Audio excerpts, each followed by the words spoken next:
ang tips ng mga security expert para sa mga commuter sa reporter saksing si Joseph Moro. Kung madalas kayong sumakay sa mga pampublikong sasakyan tulad ng bus, LRT o MRT, paano nga ba kayo makakasiguro na makakaiwas kayo sa peligro? Tinanong namin ang ilang bumabiyahing pasahero. Siyempre, maging aware ka dun sa mga kasama mo, di ba? Pag may naiiwan naman na yung suspicious na bagay, yun. So, siyempre, report mo naman sa conductor o kaya sa driver.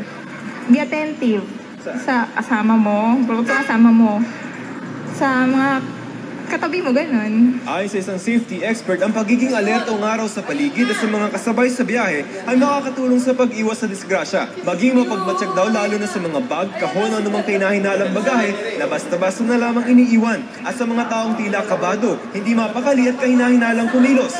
Remember, the guy is a professional.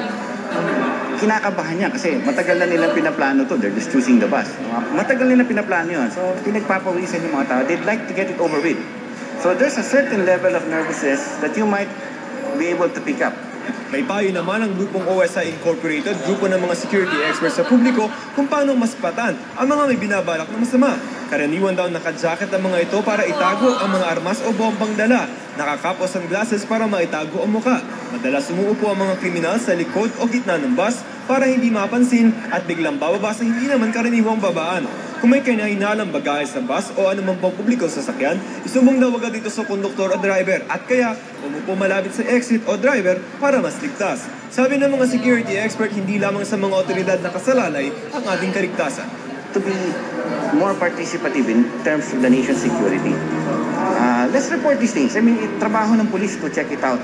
Never mind if it's a false alarm.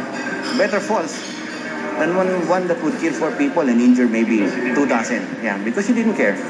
Ako si Joseph Morong, ang inyong saksi.